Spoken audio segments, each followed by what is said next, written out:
Là, il est grand temps que le premier ministre regarde dans son camp, parce qu'il y en a beaucoup qui foutent le camp. Une fois que j'ai dit ça, Madame la Présidente, on savait que la CAQ, c'était les kings du gaspillage. Bien, ils se sont surpassés, 547 000 pour vendre un projet de loi qui était destiné au bâillon, 547 000 en pure perte qui ne servait à rien. Il y a entre autres là le 14 milliards puis la décote du Québec. Je pense qu'il faut toujours revenir à la base. Très important. Pourquoi qu'on a fait ce projet de loi? Et à chaque fois que j'entends les questions de ce type-là ce matin, c'est de dire, nous, on est là pour un engagement ferme de notre gouvernement, c'est que les Québécois doivent avoir un meilleur accès à leur réseau de la santé. Donc, que fait-on? Deux choix.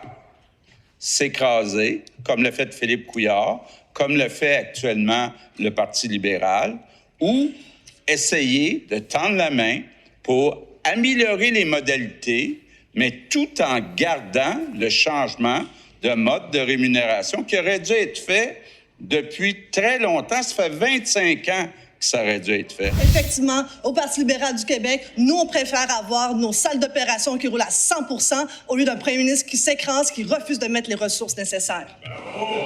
Attendez. Je vous rappelle l'article 32. Pas de bravo, pas de commentaires. Le silence pour les deux côtés. Chut. La réponse du premier ministre.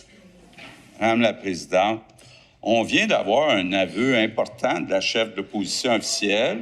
Dans quel camp elle se situe?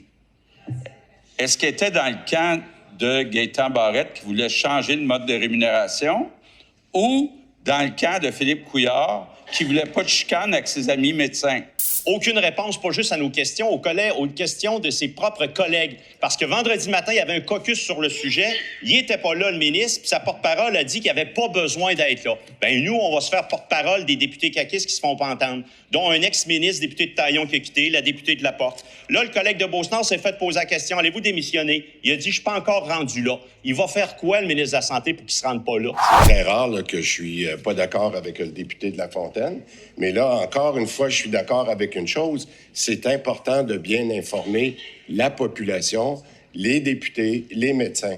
Qu'est-ce que vous pensez qu'on fait ces temps-ci, Madame la Présidente? Là? On a organisé, entre autres, des webinaires. Hier soir, nous avons eu... Non, mais ils veulent être informés. Il y a un webinaire qui a été fait hier avec les médecins spécialistes. Peut-être qu'ils n'aiment pas la réponse, Madame la Présidente, mais je vous la donne à vous quand même, Madame la Présidente.